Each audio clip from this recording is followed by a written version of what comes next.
Ready? Yep. All right, everyone. Welcome to a new thing that we are doing called the Watch List. It is a series where Jarron and my name is Dan. I am going to be the host for this. It is going to be essentially what we are going to do is we are going to be reviewing TV series in general, and we are going to be reviewing movies. The first movie that we are going to be talking about this week is going to be Project Hail Mary. We went to go see that on the weekend.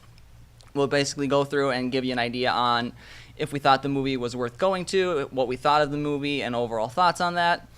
You're not going to need to worry about spoilers or anything along those lines. If we have time to discuss that, we will give you plenty of warning ahead of time in order to avoid any kind of issues with that. Now, Project Hail Mary, a rough summary, plot synopsis for that film is going to be a science teacher named Ryland Grace. He ends up waking up alone on a spaceship, and he's about light years away from Earth. He is currently suffering from amnesia, and he has a mission where he is supposed to go on and stop a mysterious substance from basically killing the sun and dimming the sun completely and work on saving Earth.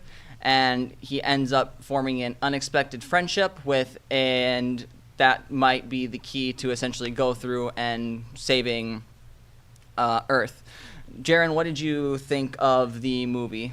Well, first off, I just want to say it's awesome. It's a pleasure being here. I'm happy to start this show with you, and I think it's going to be a fun series we have going ahead of us. So I think so too. I'm very excited. We like to talk about movies a lot. You and I do. We talk about it all the time when we're at work. We're always watching a bunch of stuff. Exactly. But overall, what were your thoughts on Project Hail Mary? First off, I thought this was a fantastic movie. You know, it's a really good, just family-friendly movie. You get the whole family out, get the kiddos, everybody. You just go out there and you have a good time. First off, I'll just start off with, Ryan Gosling. He was absolutely fantastic in this. He played it so well. I don't know, it was almost like this role was written for him in a sense. He was it was just natural for him. It just came to him naturally. I mean, you start off right away when he wakes up and you're confused. Us as the audience, we're confused. We don't know what's going on. Yep. And he just played it so well. And then, we can get into it a little bit. His relationship with Rocky was fantastic. I thought that was, the way those two played off of each other was so just, I don't know, it just felt so real and made you really feel like you were in the movie with them. It was nice. Yeah, no, I agree. I enjoyed the relationship between Ryland Grace, Ryan Gosling's character, and Rocky a lot during the film. For those of you who are kind of watching, Jarron's kind of more along the lines of going to be more of the very in-depth. He's kind of a very big movie buff overall. He's kind of the whole reason why I wanted to kind of have him as a co-host for this film. He'll be more along the lines of anyone who's wanting more technical deep dives on films or anything along those lines. He'll kind of be the one that's giving a lot of that play-by-play and a lot of that action, whereas I'm kind of going to be providing you with a lot more of the casual experience for if you're wanting more of a casual idea on kind of what the film's looking like. That's kind of going to be what we're going to be doing here. So that way you're going to be getting kind of two different aspects of overall what people are thinking on the movie. Oh, yeah, exactly. I totally agree with you. I'll try my best to sound like I know what I'm talking about. I do a little bit, but I'll try my best to just help our viewers know and understand kind of maybe a little bit of the process that goes into some of this. Yeah, and since a lot of people like to go to movies for overall, they like to go for kind of the environment. They like to go for kind of the clamor that a lot of films provide. Yeah. How was your experience in the movie? What was your audience viewing like for the film? I'll be honest. I usually tend to go to an earlier showing because I work nights here. So I usually go to an earlier showing. And I went to an 11:30 showing last Thursday, and it was full. I was very surprised. There were a lot of people there. Everybody was lively. You'd hit the comedic points of the film, and they would laugh. It was just a great theater experience. I was very pleasantly surprised because, like I said, you go to those early showings and you kind of get a mixed crowd. You get some older people that maybe aren't really into movies that much. You get some maybe a lot younger kids, and you maybe have some issues with I don't know, just sometimes kids are loud at movies. You can have that. But no, it was a very pleasant experience and just one of the better theater experiences I've had this year so far. Yeah, no, I would agree. I'm I'm not usually personally a really big fan of space movies. A lot of times I find space movies, they can kind of be very long, drawn out. They can be they're really boring. So I actually wasn't really super excited to actually go see this movie. Oh, yeah. But when we were pitching ideas to what movie do we want to go see first, Project Hail Mary was a really big one because it was such a highly anticipated movie. Oh, yeah. I believe it was a book before it was a movie. So now, we don't have any knowledge on the book, so we're not going to be able to give you aspects on kind of like not much of a book reader. So. How the book was compared to the film. Yep. But the overall film was actually incredibly beautiful. It was I was constantly entertained. There wasn't any moment in the movie where I was like, okay, what time is it? Like where I felt like the film was just constantly dragging. No, and I agree. Another thing I was surprised on, I was expecting more of kind of like a serious film. There were a lot more comedic aspects in this film than I was expecting. No, yeah. So this book was based off, there's an earlier book written by the same author, I forget his name. But the author also wrote The Martian, which was a really big sci-fi movie that came out in 2000s, mid-2000s, and it was really well received. And for those similar reasons that they did well at making science and space, sometimes a somewhat boring topic, they made that so fun and enjoyable. Like a lot of the montage scenes between Rocky and Rylan, or Ryan Gosling's character, when they're figuring out what's going on, the issues, and like when they're all figuring out and they're doing all these tests and hypotheses, they made that so just, I don't know, it's like I don't want to say it reminds me of like a Rocky montage where they're training and that, but it's like it's that same feel where it's like you don't need that much dialogue. They don't need to like be like, oh, this and this is happening, so that happens, right? You don't need that. It's just you see them working with their hands. You see them like articulating with their hands and the way they're acting. It's just it works perfectly. Oh yeah. I thought all those scenes flew, and like I said, like sometimes these science films and like these sci-fi movies, they can get so bogged down with this information that the viewers are left like, what's going on? I don't even know what's going on. This never felt like that at all. I knew completely the whole time, like, what's going on, how to get there, and like how they're going to solve it, the issue. Yeah, they very much make it like a constant, just kind of like, this is always entertaining to watch. It's not really boring. It doesn't feel bogged down. No, yeah. It doesn't feel like they've just kind of overloaded the entire movie with sci-fi stuff just to kind of make a space film. Everything's very entertaining, and like I said earlier, I don't like space movies. I actually really like this film and would probably go honestly see it again. But now, you were mentioning the montage between kind of like Rocky and Ryland as they were going through and actually trying to come up with things.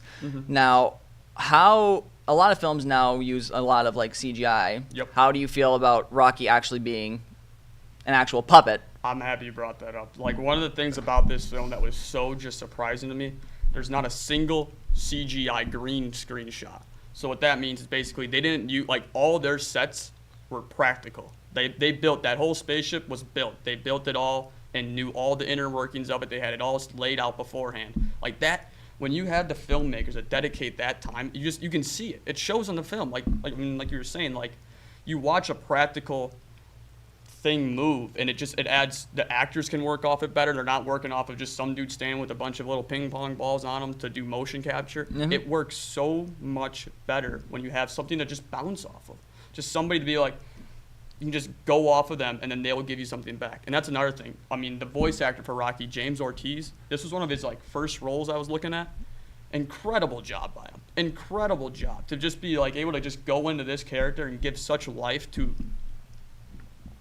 kind of a rock is it's just impressive. It's awesome. Like, it takes a lot of talent to do that, I thought. Yeah, and I think I saw that the only reason that he ended up getting the role for Rocky is because they were just messing around pretty much while they were on set trying to find the voice, and that's awesome. And it just ended up hitting, and that's what they're like, well, no, his voice actually just works. Let's just use that. I was gonna say, because he was one of the lead like directors of the puppet. Like, he was in charge of like the puppeteering of Rocky itself. So yeah, no, I didn't know that, but that's awesome. Yeah, and it's really hard to tell that Rocky's an actual like puppet in this film. Yeah, the puppeteer for Rocky and the voice for Rocky does an incredibly good job. Yeah, I believe to do all of Rocky's movements, I want to say, I remember seeing it was like a 7-man crew they had to do every movement. They had 7 people all working together, like, I forget what they're called, just like a marionette almost, just all moving pieces and going. It's crazy how people, and just they can do that, and then, like you said, it comes to screen and then it looks incredible. It looks realistic. It looks so realistic. It's awesome. Yeah, it's so cool. Because if you watch the film, you're going to look at Rocky and you're going to be like, oh wow, that's really impressive. Yeah. And you're going to realize it's a puppet, and you're going to be like, oh wow, that's incredible that they were able to manage that and take care of all of that.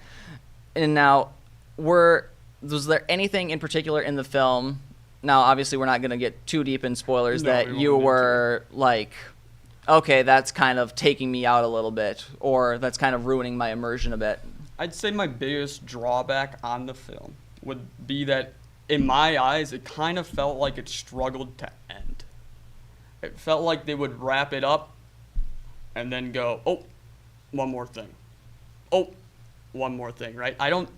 It felt like they didn't know how they wanted to end it. And from some reviews that I've read of the book, a lot of people say it's the same way in the book. Like, they changed some of the ways that it ended in the book to make it more appealing on screen, which, from what it sounds like, was probably the smart move. Because I think, like I said, as of right now, this movie's doing very well. Oh, yeah, financially. It's doing great. Yeah. And a lot of people, I would have it as probably the best movie I've seen so far this year. Yeah, it's fantastic. It was just awesome. But yeah, I'd say the ending, them trying to wrap it up seemed a little just drawn out just a little bit. But that'd be the only thing I'd say was my drawback on it. Yeah, no, I would actually agree with that now that you're actually bringing that up, because I remember there were a few times during the film where it was getting to the end where I was like, oh, okay, I know we're wrapping this up now. Mm-hmm. And then it would kind of like double back, and I'd be like, oh, wait a minute, we're doubling back. Yeah. And then it would go and feel like wrapping, like, oh, okay, and then it would double back, and I was like, but yeah, no, that is definitely something that they do end up doubling back. But even though they double back, I don't think it feels like something that's shoehorned in or anything. Like, it still flows really well despite the doubling back. Exactly, yeah. It still works. Like I said, it for the people that sometimes they'll like drag movies for being a little too long, that's the one thing that they'd probably be able to, that they'll go on and be like, it could have been a little bit better that way. And like I said, like, they could have ironed out the ending. Yes. And like I said, I thought it was fine still either way. It's just, was kind of what I saw. Yeah, and I don't think your average person, if they're going in to actually see this movie, is going to really notice the fact that they do that doubling back. Oh, exactly. Because the film is really well executed to the point where you're not really going to notice it. You're just going to be like, okay, cool, we're doing more stuff. Oh, yeah, exactly. Oh, we're getting more interesting shots. Mm-hmm. And a lot of it's just really fun and entertaining to go through and watch overall. Yep. There was like, I think one other issue that I think I had an issue with, but that gets into like spoiler territory where we won't really discuss it too much. Mm-hmm. And that kind of bogged it down a little bit for me. And I don't know if you're still the same on that, or if you've kind of come around on that. I've come around on it because, some of those details, it gets almost to the point where it's like you're predicting something that you don't like. They're trying to calculate something that's not realistic, let's say, right? Yeah. So I can see where you go with a little bit of the creative liberties and you kind of take your shortcuts there. I understand that.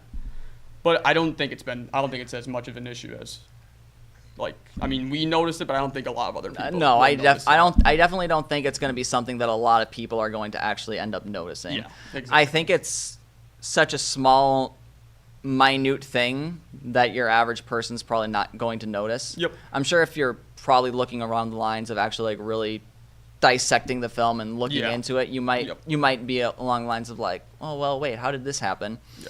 Obviously, if you're an astrophysicist, you might have some issues with this movie being not exactly realistic potentially. Yeah. But no, I agree. It's a movie. But I'm not an astrophysicist, exactly. so I I can't discuss about that part. But I think overall the film was like really good, and there's not a lot of really hard points where I'm just kind of like, yeah, this ruined the film for me. No, exactly.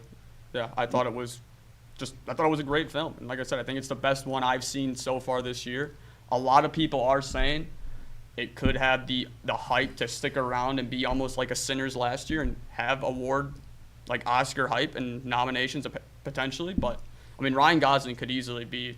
I could easily see a nomination for him. Oh, I can too. He did really good in this movie. Yep. And he really sells the amnesia bit really well. Oh, yeah. Like, you really believe that this character He did very has well. amnesia. Yep. And they do a fun thing that I really like in the film, where they change the aspect ratio for any time that they're doing flashbacks, or they'll have the camera shot and they'll have it tilted, and then they'll have it slowly turn and have it straight, and they'll have it straightened out. And there are a lot of like fun little creative things that, again, a lot of people might not necessarily notice. No, but that's one of the few things that my casual self can notice. Oh yeah, exactly. I mean, like those little, like, a lot of times I know with the different camera movements and that. For we don't have IMAX theaters here, of course. Yeah, no. But on the IMAX, the whole aspect ratio would change too, and it would go from the tight screen to an IMAX range. And from what I've been hearing, it looks absolutely incredible on IMAX. It's a shame that there's only like 8 or 10 of them in the whole United States. So yeah, it's a little. Yeah, there's a lot of really fun creative things that they actually do in this film, and there's some really nice, like, actually just pink shots in the film, like pink and red shots. Yeah, the color grading that they use it was stunning. Yeah, no, it was beautiful to look at. What are there any other things that you have in regards that you'd like to talk about, kind of like with the film overall, that you were feeling like things that you feel that could have been done better, or things that you would have liked to see? Or in all honesty, I thought it was like I went into it with pretty high expectations, and they met them. They met my expectations, so I was very happy about that. I honestly left the theaters not really wanting any more. I think I got exactly what I wanted, and I think they did a great job just overall with this. So do you think this is a film people should probably go out and see in theaters, or do you think people should maybe wait on it, or do you think people can skip it? I think people should definitely, if you're planning on seeing this, definitely go to see it in theaters. Get the experience, get everybody around you, get that whole theater atmosphere, and just enjoy it. It's a great theater experience. It's just a great time. Yeah, no, I would agree. I also think that you should probably go out and see the film in theaters. Like I was mentioning earlier in the segment, I'm not a really big space fan. I was not excited to go see this movie. No, yeah. I did not want to go see it. I was just kind of along the lines of, oh, okay, cool. A space movie. It's probably going to be boring. I had some preconceived notions of probably what the film was going to be. I went in and was actually really blown away and surprised by the film. So I also do actually think you should probably go out and see it in theaters. If you want to see a visually stunning film, if you want to just have a good time, you want to laugh, you want to have fun. Yep. Because this film was fun. I was Most not definitely. expecting it to be fun. I was expecting if I did like it, it would be a serious film. Yep.